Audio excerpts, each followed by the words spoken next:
Oxon 3 Comunicación Natural. Toyota. Nuevo Espacio Elite. San Miguel. Coca-Cola. Universidad de Oviedo. Acción Cultural Española. El Ayuntamiento de Gijón y el Gobierno del Principado de Asturias. Patrocinan y colaboran con la 36ª edición de la Semana Negra de Gijón.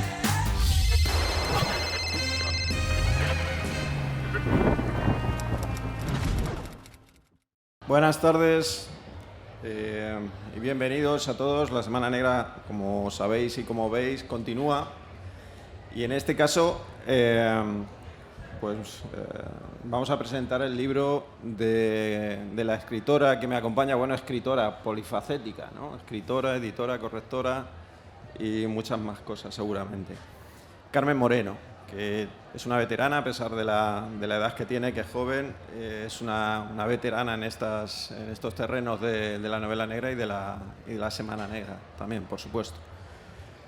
Ayer, creo que en esta sí, precisamente en esta misma carpa, se presentó un libro que era MM, que para los que no estuvisteis, os comento que no era un libro sobre Mariano Rajoy en B, sino que era un libro donde 70 y tantos autores habían escrito su punto de vista sobre Marilyn Monroe, ¿no?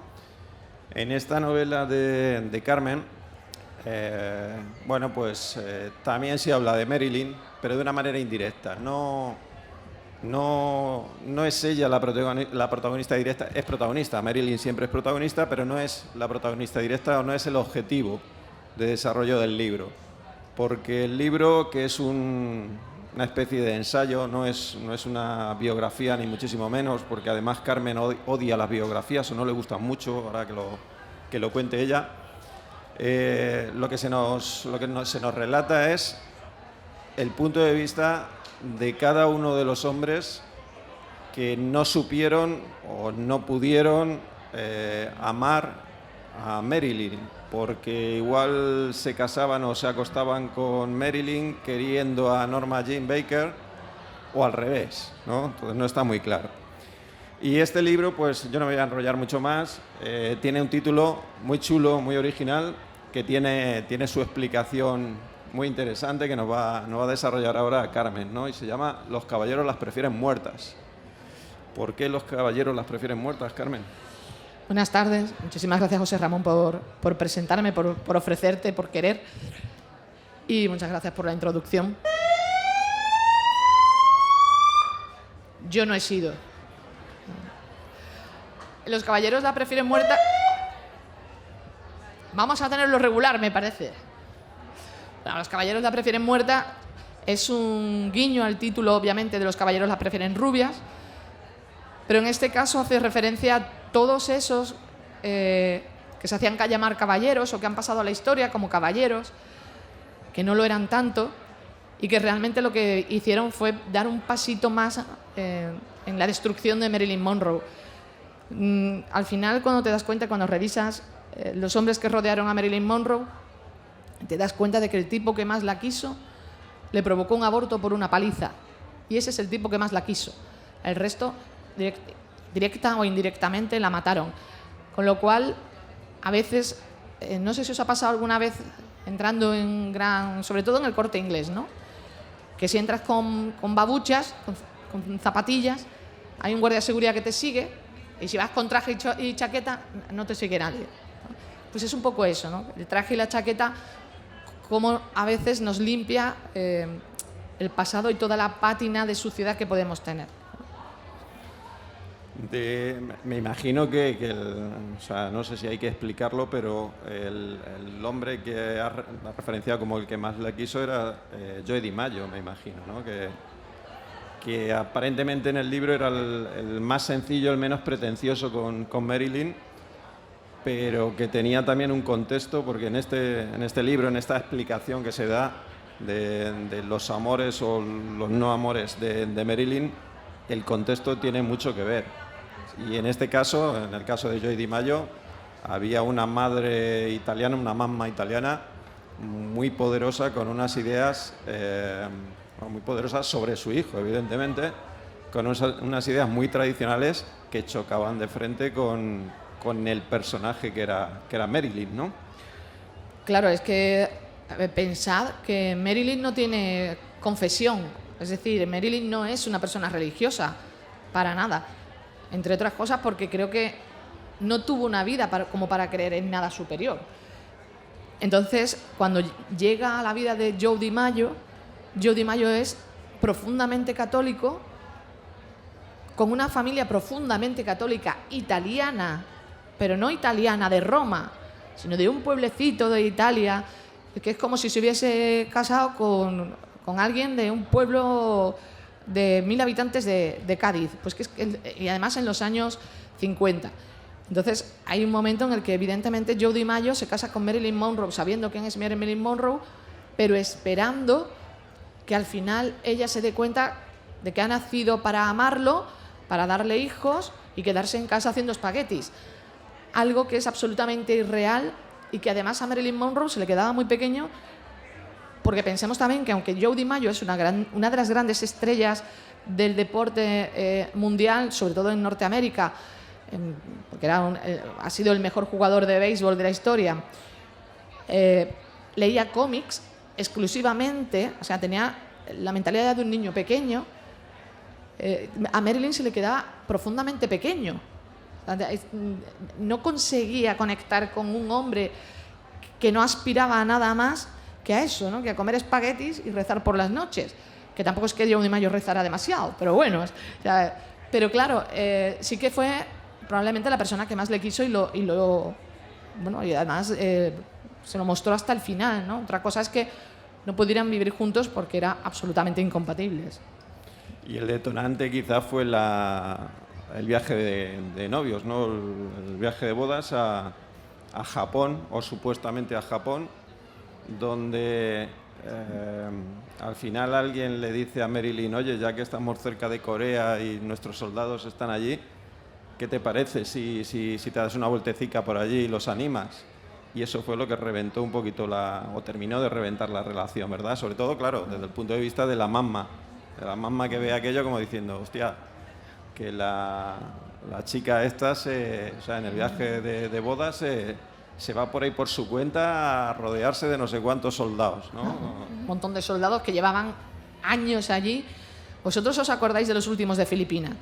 Pues aquellos soldados norteamericanos que quedaron en Corea eran como los últimos de Filipinas. Nadie les había dicho que había acabado la guerra, en este caso se lo habían dicho, pero habían dicho: oye, pero quedaros aquí, esperad un poco, que ya os llevamos para casa. Y estuvieron allí años. Claro, pensar que en ese momento Marilyn está empezando su carrera, todavía no es la estrella que llega a ser.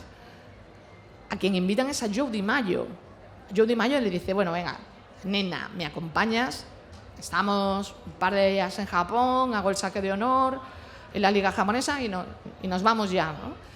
Y entonces llega, no me acuerdo cómo se llamaba el general, y le dice: bueno, vente a Corea si no te importa. Y dice ella: bueno, vamos a Corea. Nunca quiso un trato especial, vistió como vestían los soldados, solo se llevó aquel vestido con el que salió. Llegó, regresó con una pulmonía porque no quiso ningún trato especial y regresó al lado de un marido que se sentía profundamente ofendido porque él era la estrella. Y de repente había pasado de ser la estrella a ser ese señor que podía... No, pero tú vete al saque de honor tranquilamente, que ya nos llevamos a Marilyn. Entonces todo el mundo pasaba de Joe DiMaggio. Todo el mundo. Menos los japoneses, que también, pero menos. Entonces, claro, cuando Marilyn vuelve, la madre de Joe DiMaggio la está diciendo: pero bueno, ¿con quién te has casado? Con una tipa que en vez de estar contigo en la noche de bodas o estar contigo de luna de miel, que se ha ido con un montón de soldados a saber lo que está haciendo esta tipa. Y cuando tú te enfrentas a una personalidad como la de Joe DiMaggio, que es una personalidad vacía, inexistente, escuchar todo el tiempo a tu madre decir: oye, cuidado, oye, esto es de verdad que es muy de pueblo del sur también, oye, cuidado, oye, cuidado, oye, cuidado. Al final, Joe DiMaggio se creyó que Marilyn Monroe era aquello que decía su madre. Y cuando volvió, no solamente le esperaba una gran paliza, sino que le esperaba casi el fin de su matrimonio, ¿no? Aquello fue el declive total. Empezó el declive del matrimonio de Marilyn Monroe. Lo que pasa es que ella, según tengo entendido, nunca lo reconoció públicamente, ¿no? Que hubo esos malos tratos. Y hay una cosa muy chula en el libro, muy original, y es que después de cada capítulo, hacia el final, sí que hay como una pequeña entrevista ficcionada con un periodista, donde Marilyn sí que habla con el periodista. Es la parte donde Marilyn toma el protagonismo directo y tiene una entrevista. No sé muy bien si es un periodista, si es el psicólogo, no sé, yo creo que no se termina de definir, pero son entrevistas muy personales, donde ella se muestra, bueno, pues a ratos como Norma Jean y otras veces como Marilyn, pero se ve quizás un poquito más de la autenticidad, o dejas tú ahí ficcionas sobre la posible autenticidad de Marilyn, o cómo también le da un poquito ella su pincel o su pincelada a lo que quería que se viera de ella. Claro, porque en el fondo Marilyn era una persona absolutamente viva, con ganas de hacer cosas. Yo estudié mucho todo lo que era Marilyn. Está muy buscado que no sepas capaz de ver si es un periodista o su psiquiatra. Los niveles de pornografía con Marilyn Monroe llegaron a ese extremo, ¿no? Al extremo de que su psiquiatra graba sus conversaciones, y las conversaciones las podéis encontrar. Ahora imaginad que vais a un psiquiatra y mañana yo puedo escuchar vuestras conversaciones con vuestro psiquiatra en YouTube o en CD, ¿no? Ya me las compré en CD. Es de una pornografía brutal. Entonces, la idea era que no se supiera si estaba hablando con periodistas que siempre la trataban como si fuese idiota y ella siempre quedaba muy por encima de ellos, o con su psiquiatra, con quien es real, que se desnudaba psicológicamente, y al final pues le costó que toda su vida fuese prostituida y que todos ahora mismo podamos escuchar las miserias de una mujer que estaba absolutamente rota. Es algo muy... Para mí era muy deleznable. A la vez también te das cuenta de quién era Marilyn Monroe, ¿no? Era una persona muy sensible, era una persona...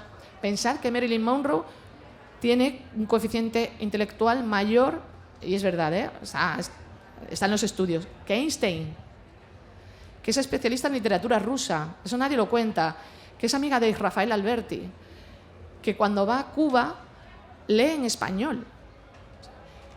Eso, que ha quedado absolutamente reducido a nada en la historia, era lo que a mí me interesaba ver en esa entrevista, ¿no? Cómo ella tiene un coeficiente intelectual y una capacidad de reacción y de acción que todo el mundo ha intentado callar con el paso del tiempo. Y para mí eso era muy importante.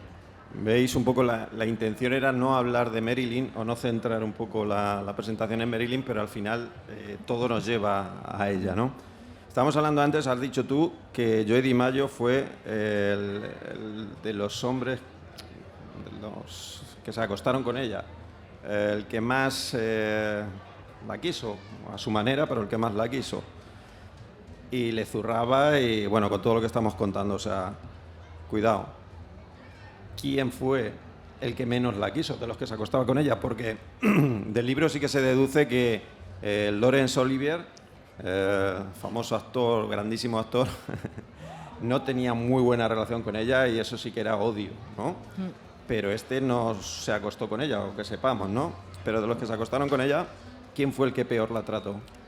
¿Quién dirías tú?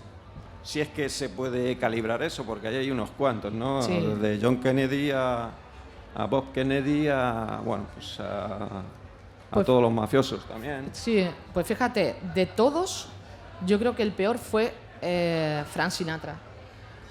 Porque ella no se lo esperaba de Frank Sinatra. Hay un momento en la vida de Marilyn que ella sufrió una violación grupal. Y Frank Sinatra hace las fotos de la violación. Ella nunca pudo reponerse porque Frank Sinatra había sido su amante, pero es que además era su amigo. Ella pensaba que era su amigo. Creo que y por eso yo muchas veces, cuando en este festival se ha hablado tanto de Frank Sinatra y se ha exaltado tanto a Frank Sinatra, siempre he pensado, pero si era un hijo de puta, ¿no? ¿Cómo se puede admirar tanto a un tío que era un mierda? Era un mierda real, es decir, Frank Sinatra dependía absolutamente de la mafia. Era un don nadie. Y Sam Giancana, que lo tenía de chico de los recados, Sam Giancana era el gran mafioso de Hollywood. Bueno, lo tenía de chico de los recados hasta que un día dijo, me das mucho por saco, está bien. Vamos a darte un papelito en Hollywood y vamos a hacer que cantes. Además, eres guapito. Pero realmente no era nadie. Frank Sinatra era un mafioso más.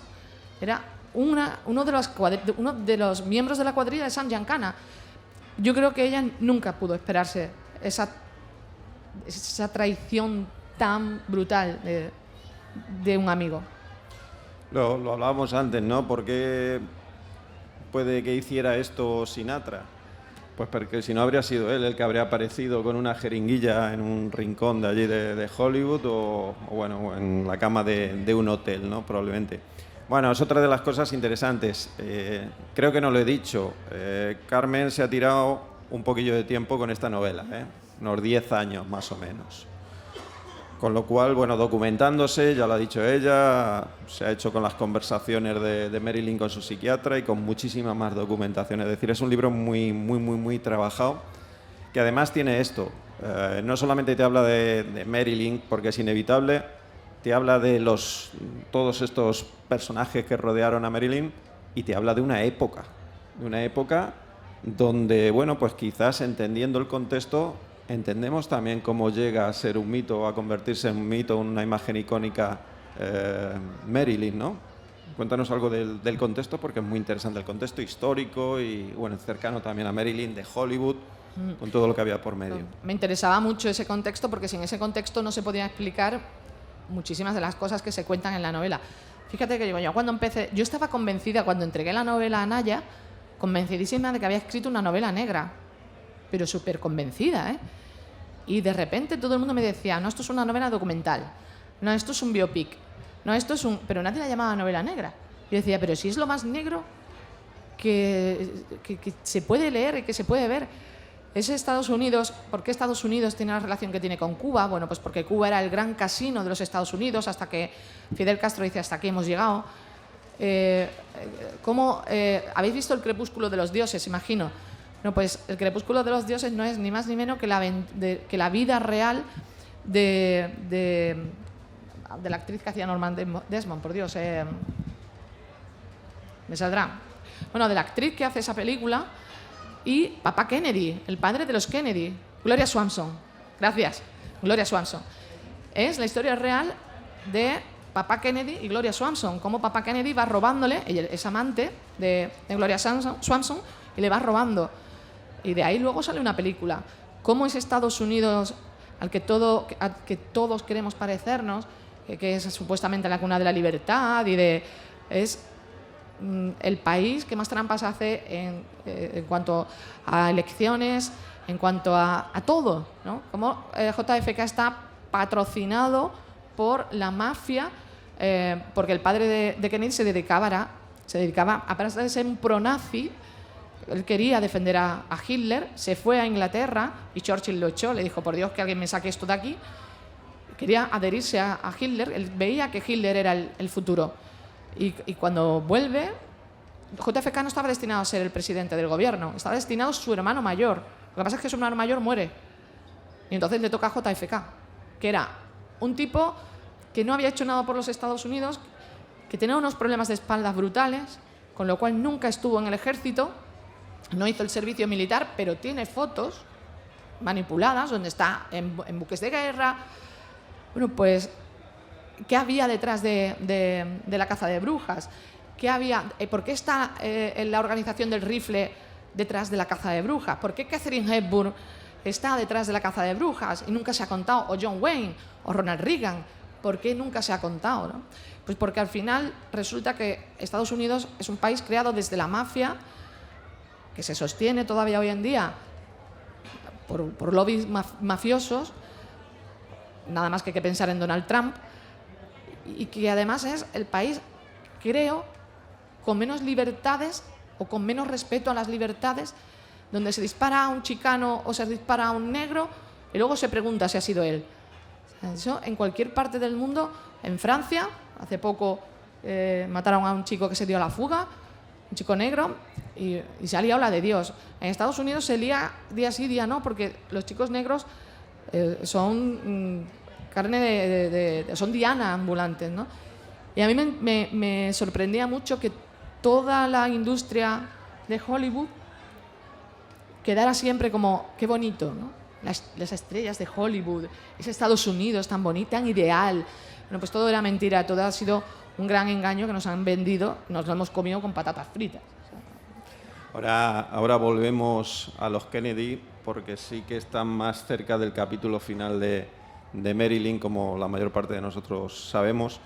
Pero, como comentas esto de Hollywood, se habla hablas de los hombres, pero las mujeres, las otras actrices, también tenían una relación muy peculiar con Marilyn, ¿no? Tú has mencionado a Katharine Hepburn, que la odiaba también a Marilyn, ¿no? Representaba todo lo que ella no podía alcanzar o no tenía, o todo lo que ella había luchado lo veía tan fácil que lo conseguía la otra, que era un sentimiento de odio muy, muy profundo, ¿no? ¿Cómo era la relación de Marilyn con las otras actrices del momento? Era muy mala porque casi todas las actrices que no se querían acostar con Marilyn Monroe la odiaban profundamente. Estaban las que se querían acostar con Marilyn Monroe, y que alguna se acostó con Marilyn Monroe, y las que la odiaban porque pensaban que la denostaban, ¿no? Era idiota, era rubia, siempre estaba con una sonrisita. Ella pasó el casting del sofá, como lo pasaron casi todas, pero desde luego había algunas, por ejemplo Katharine Hepburn, que a mí me parece una actriz fascinante, a mí me encanta Katharine Hepburn como actriz, y luego como persona me parece una personalidad muy interesante, pero Katharine Hepburn viene de una familia acomodada de Estados Unidos, una familia con pasta. Entonces Marilyn Monroe es todo aquello que ella detesta, es la pueblerina, guapa.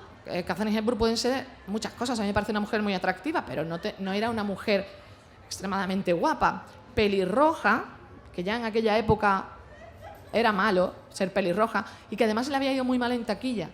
La llamaban la veneno de la RKO, le llamaban la veneno de la taquilla. Entonces RKO la echó hasta que empezó a funcionar Katharine Hepburn. Pero es que Marilyn Monroe empezó a funcionar desde el minuto cero. Ella salió en una escena bailando, había otro director y dijo, quiero a esa chica bailando. O sea, salía en cuarta fila bailando. Dijeron, la quiero. Claro, eso... Y además, todos los hombres se querían acostar con Marilyn Monroe. Eso, al final, a las mujeres les parecía que era una competidora, ¿no? Cuando ella nunca lo intentaba, no quería. No tenía ningún problema tampoco en acostarse con cualquiera, lo decía, la carne es carne. Será porque la violaron repetidamente a lo largo de su infancia. En todas las casas de acogida que estuvo, fue violada. Entonces, para ella la carne era carne, y lo decía, bueno, lo que yo no vendo es mi alma, pero mi cuerpo, ¿qué más da, no? Es un ratito. Dos preguntas últimas, porque nos han marcado tiempo. Una de ellas, quizá fue Marlon Brando el único que la respetó porque la entendía más, o esto es una lectura mía también muy mitificada. La entendía perfectamente, eran grandísimos amigos, porque él sufría exactamente lo mismo siendo hombre. O sea, eran personalidades muy parecidas, con una trayectoria vital muy parecida. Marlon Brando también fue muy denostado por sus compañeros, porque era un tipo que estaba bueno, pero bueno, como casi todos. Montgomery Clift también se llevaba muy bien con ella. Eran personas rotas, y las personas rotas al final se entienden. Y la última, volviendo a los Kennedy. Ya han pasado 50 años de la muerte de Marilyn, y se supone que los papeles clasificados se tendrían que haber desclasificado, pero no ha aparecido nada de Marilyn. ¿Por qué? ¿Están detrás ahí los Kennedy? ¿Tú crees? ¿Eso lo sabremos algún día, o formará parte del mito, de la fantasía, lo que pasó ahí esa última noche? Yo creo que no lo sabremos nunca, creo. No se ha desclasificado ni la muerte de Marilyn ni la muerte de JFK. No, son dos muertes que seguimos sin saber qué pasó. Probablemente porque si se supiera, caerían muchas instituciones importantes de Estados Unidos, y eso no se lo pueden permitir. Con lo cual, pensad una cosa, cuando se avisa de la muerte de Marilyn Monroe, tardan, creo que son entre 12 y 16 horas en entrar en el apartamento de Marilyn Monroe, porque primero tenía que entrar la CIA, el FBI y la mafia a quitar micrófonos. todos estaban escuchando a Marilyn Monroe. Con lo cual, aquello de... Es que Marilyn tenía cuadernos secretos de JFK. JFK eran bocas. Y en la cama lo contaba todo, contaba los secretos de Estado en la cama. Pero daba igual, porque es que había 3 organismos o 3 organizaciones escuchando todo lo que pasaba en el piso de Marilyn Monroe. O sea, que si alguna vez tuvo algún secreto, lo habían escuchado todos. O sea, le faltaba radiarlo por la SER. O sea, que era absurdo. Creo que es una muerte que nunca sabremos lo que pasó y que probablemente sea por algo mucho más cruel de lo que simplemente puede ser la muerte de una mujer, que ya me parece absolutamente cruel. Bueno, a mí se me ha hecho cortísimo y me he quedado con un montón de preguntas. Espero que ustedes también, porque así se lee en el libro, porque en el libro están todas esas preguntas y el libro merece mucho la pena. Se lee enseguida, es entretenidísimo y te quedas con un montón de cosas revoloteando por la cabeza, que yo creo que es lo que tenemos que pedirle a la literatura. Así que nada más, gracias a todos y un aplauso para la autora.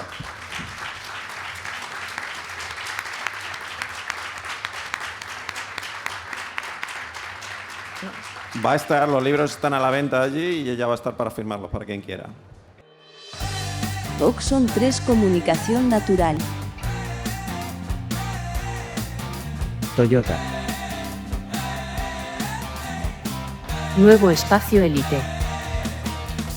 San Miguel. Coca-Cola. Universidad de Oviedo. Acción Cultural Española. El Ayuntamiento de Gijón y el Gobierno del Principado de Asturias. Patrocinan y colaboran con la 36ª edición de la Semana Negra de Gijón.